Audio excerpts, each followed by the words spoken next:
All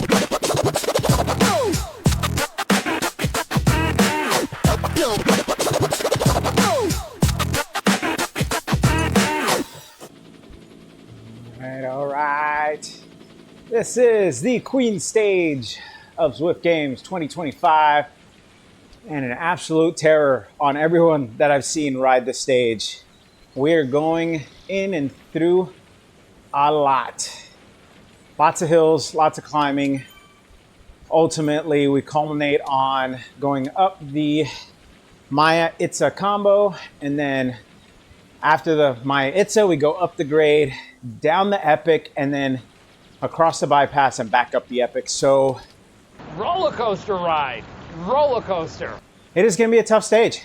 It is going to be absolutely everything that I have worked for when it comes to FRR, because this is, in my opinion, equal to an FRR Queen stage.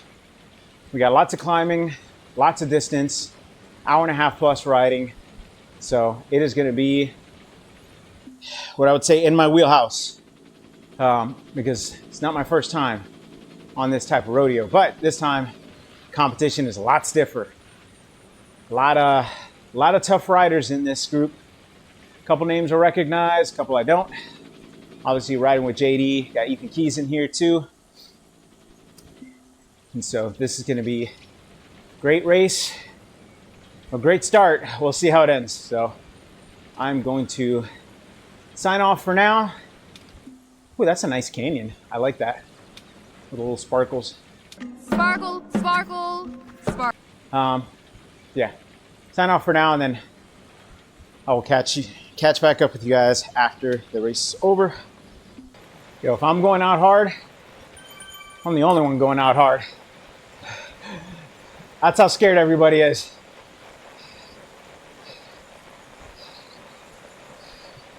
Oh, come on, guys. Oh, someone used their feather already. Oh, no. Yeah, I felt bad for that person because this is the stage where you only get one feather, and blowing it on the very first banner is unfortunate, absolutely unfortunate. So this is jumping forward to the Jarvis climb. Not much happened between then and now. Pushed a little bit off the front, but nothing, nothing to write home about. And just kind of keeping myself as best I can, towards the front, so that way I can, make sure I cover any breaks that are looking to happen. Obviously, this is a stage where traditionally, breakaway would be a good idea, because there's so much climbing that we're about to encounter that if you're not able to, get over top of any of these climbs together, then you're going to end up falling behind. And as you can see right now, there's about 36 people in this group, with a couple straggling behind, a few seconds back, 10 seconds back, and some more about 15 seconds back. And so we're just kind of rolling forward. And again, really nothing to write home about. Putting some power down in the 400s just to kind of keep up. Again, I'm, focused on not being dropped by this group, because at any moment you could easily fall off the back. And if you're not capable of catching up, then you're going to end up losing it. So right now I'm a few seconds off the back of this front group, and they're starting to pull away little by little. And I did get a little nervous thinking that, they could get away from me. JD was in that front group, which I was excited about, because I knew he could hold that group together. And that just meant I would need to, work a little bit harder to get up, get to the front. And so I pushed a little bit into the 300s just to kind of surge up and catch back on. As soon as I got to the group, I just eased off a little bit, trying to do my best to stay there and not push too far forward. Because at the end of the day, there's, this is a warm up. This is, getting your legs get the blood flowing, get the electrolytes in there, and, ready to go. Because this is basically just an appetizer for what's to be in this main course. And so as we get out the backside of the Jarvis KOM. I didn't realize this at the time, but I actually set a PR for the Jarvis, which I was excited about when I saw it afterwards, because not, I wasn't really trying to get a PR. I was just trying to stay with this group and make sure that I'm climbing well. And so being on the BMX bike, I love the fact that this stage is neutralized when it comes to equipment, because I got to say, riding that BMX bike is awesome. I would love to have the BMX helmet, but I don't have it yet. So hopefully down the road I'll be able to get it. So that way, in future events like this where the bikes are neutralized, I can, ride the BMX bike with the actual helmet. I decided to go with the orange and black Zwift kit to match my in real life dirt kit. It would be cool to have a set of squirrel ears for in real life riding.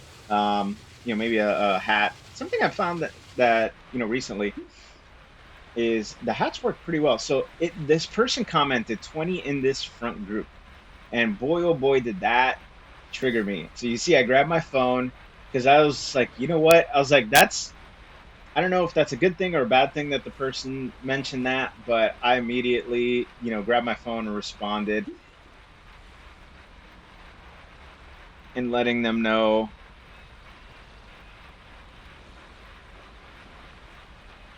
Oh, that's what I wrote. Put another 3 minutes at least. Um, I don't know why I wrote that. I thought I wrote something else. I thought I wrote for now. Like at least for the next 3 minutes or something like that. Because I knew the base of the Epic KOM was coming up. So again, I'm gonna forward to that because that's really uh the main part of where the action kicks off. And so again, as we get to the base of the Epic, where the seaplane is at, we're going up the bridge, or up the boardwalk rather. And as we start to hit this, again, I'm pushing off to the front just to make sure that I'm staying with the guys that I feel like are gonna push the pace of this race, guys or gals, because there are some ladies in this race. And so as we start pushing forward, I see someone off to the front.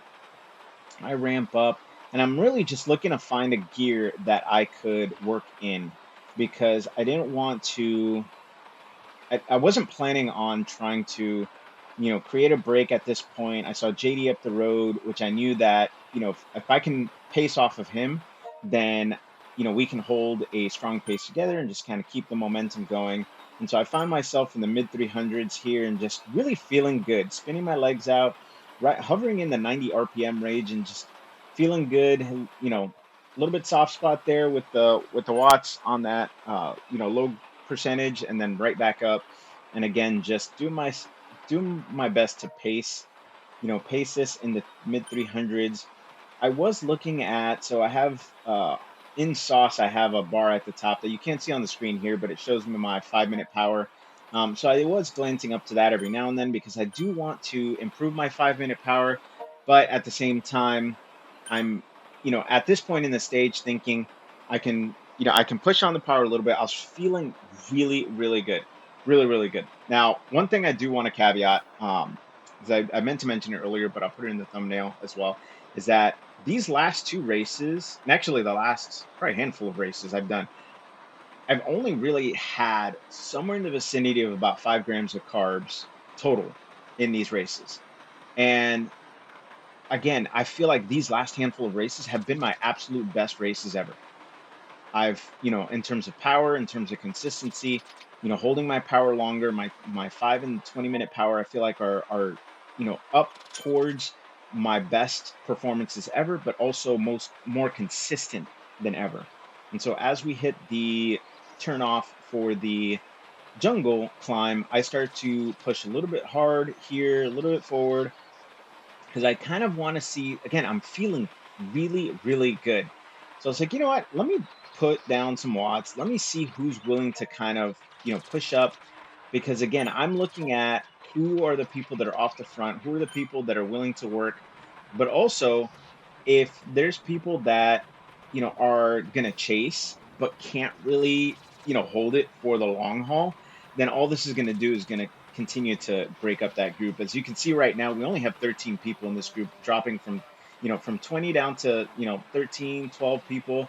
means the base of that epic KOM climb really did what it needed to do to split apart that group. We got effectively the people who are gonna be racing for first place in this group right here.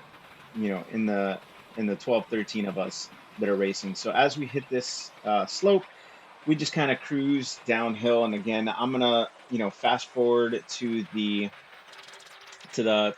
start of the climbs, because that's really where that's where the magic happens. That's where the battle truly begins. So as we start approaching the base of the Maya climb, you can see that Tully is right off the front right now, and I'm just doing my best to kind of stay with this group. Again, we're still kind of all together, and as we hit the start of the KOM, Tully starts to pull forward, I start to pull forward, and at this point, I'm thinking, I'm in the mid 300s, I feel good. This is not a tough climb to, really pace. Because it's not very steep. I can hold, a little bit higher wattage, spin a little bit higher. So I'm trying to stay in that, 90 RPM range. I'm feeling good. I'm not used to climbing at 90 RPM for long periods of time. So I'm just kind of feeling myself out and, how I can hold that pace a little bit better. You see Tully coming up behind me, and I didn't realize this at the time, but, I should have expected that she was gonna just blow by me. She, was staying off the front for a little bit through the jungle. And while I was doing my best to keep up, I thought, hey, why not, kind of tussle with her a little bit to stay up front. You see Jackson comes up behind me, Brown, and others start to come up. And I was like, all right, this group is getting back together. No big deal. We're all kind of holding this pace. I was starting to hurt a little bit on my pace. And you can see my RPMs dropped from 90 to about 80, 70, and then I kind of brought it back up because I'm at this point still trying to feel out how I can kind of hold my pace while at the same time not get dropped from this group, because it is, again, I feel like this group of 7 right now, even though there's one off the front, this group of 7 is really what I felt like was going to be the top riders. I didn't know who of this group was going to finish strong, but I felt like this was the group that was going to go forward and ultimately make the top 10 happen. You know, and so I'm just kind of doing my best to stay with this group as best I can. But as I hit the top of the Maya climb, I end up just kind of falling back a little bit, and I was like, man, I honestly felt like that might have been it. As I dropped back, me and Fisher, looks like, are just kind of staying together. Grillo is coming up behind us. Same thing with Enrique.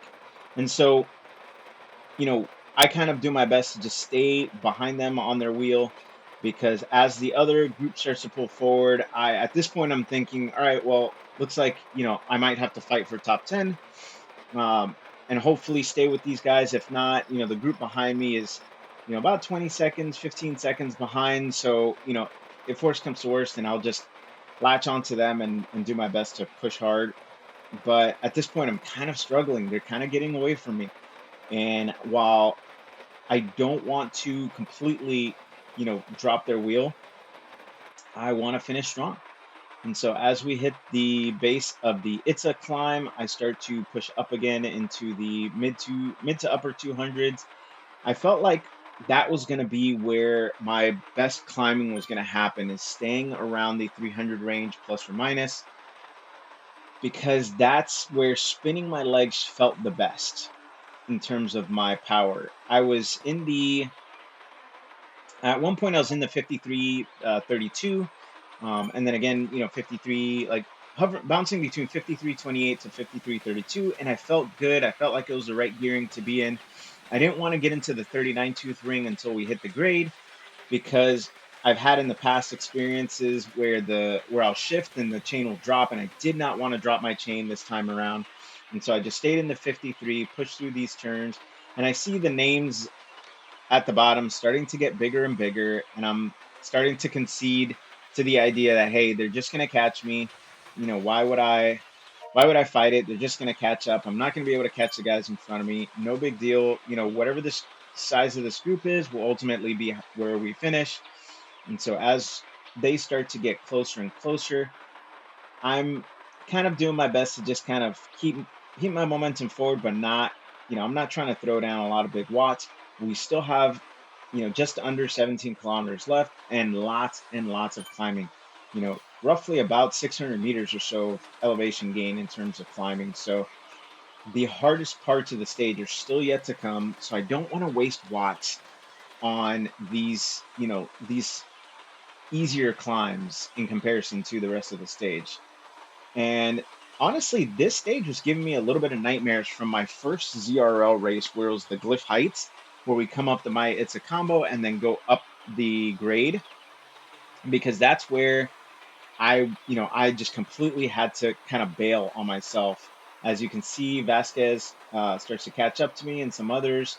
And so as they catch up, I just, again, latch on, because I don't want to let too many people pass me. I know if I let too many people pass me, it's going to be a mission to really hold this group together, or hold myself onto this group. And so just kind of continue rotating forward. But like I was saying, the first ZRL that I ever did, the first stage was actually Glyph Heights. And as we started going up the grade, I just could not turn my legs anymore. As you see, JD caught up to me, which I was super excited about. I kind of wish I could have given him a in-game high five, because he, you know, climbing stages like this really aren't his strong suit. He's an excellent sprinter, excellent. I would say, sprinter, but also a good diesel. So, you know, climbs like this, he's going to be good at. Obviously, he's not going to be up there with the lightweight, featherweight people. But in terms of raw power, he can power through these climbs, which is, where he was when he came up. I was like, yes, this is perfect. We can kind of work side by side, pace each other. I'll do my best to kind of stay in the zone that I'm at. And if he's able to latch on and stay there, then I know we're both kind of in that same kind of pacing zone, and motivating each other. Him motivating me to keep pushing forward, and me motivating him to, keep pushing forward as well. And so as he pushes up, I kind of do the same and just keep rolling. See the guy in the half pink put a little bit of surge in. And as we start to make our way to the top of this climb, I let them kind of go forward. Again, my strategy was to hold in the 300 watts ish, but knowing that we were getting up to the top of this climb and to the KOM, I didn't want to push so hard, because the grade is coming, and the grade was not easy. And so back to the ZRL story. So as I got halfway up the top half of the grade, I could not turn my legs over. I was hovering in the 50 RPM range, couldn't turn my legs over, was in a lot of pain. Ended up changing my trainer difficulty from 100% to, like, I think 50%, or somewhere around there. And that gave me just enough bandwidth to be able to, make it through the rest of the stage, which I know, it's trainer difficulty is a topic that kind of, triggers some people, but other people just kind of dismiss it. And it's ultimately, personal preference. I keep mine at 100%, because it, for me, gives me a good identifier to how I'm performing overall. And so as we start to hit this climb, I'm trying to think, like, okay, what can I really do? I did end up switching into my 39 tooth chainring, and I made sure I really, like, ever so slightly touched the shifter, and looked down and made sure that I got into the gear without fail, because again, I did not want to drop my chain. I didn't want to lose any time. And so as we hit the base of this grade, I'm feeling good, spinning my legs good, staying in the 90 RPM range, and just looking to, really push forward. And so as I start to get settled into my pace in the, mid to upper 200s, low 300s, I start to catch up to the group that was in front of me. And again, I'm just continuing to roll forward.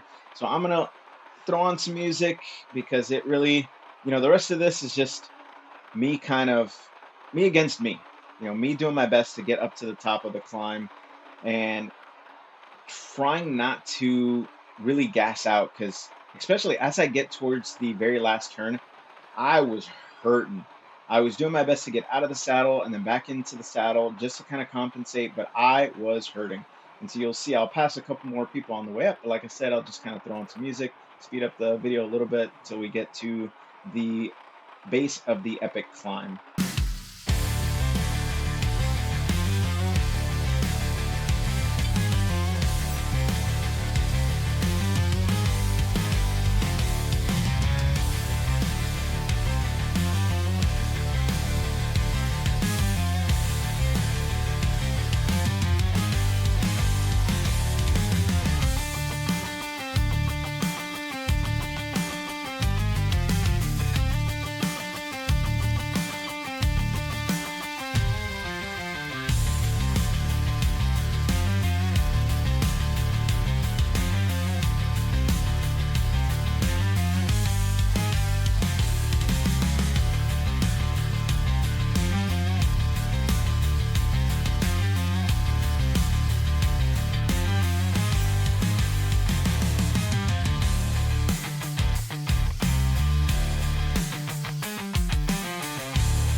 All right, so as you can see, it's now a group of about 4 of us, and really at this point it's just me and Oliveira, who was really not gonna let me take this. He and I went back and forth this entire climb, and I've got to say, it was probably one of the best engagements that I've had when it comes to, back and forth efforts. Now, I will say that I did end up easing off a bit on the flat parts, which ultimately gave him the opportunity to catch up because he was only really staying a couple seconds behind me all the way. Like sometimes no more than a few meters behind me the entire way. And so at this point, I am just doing my best to keep him at a distance. And so as you'll see, again, I'm not going to, talk through it all because it really is just he and I going back and forth. But as you'll see over the next couple minutes, oh boy, it was a battle to the top. And so I will leave you with the music and catch you at the top of the climb.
And so as we enter the very final steep part of the climb, I am pushing as hard as I can to really stay ahead and just give it all I've got. You can't really see it because it's kind of covered by the effort bar.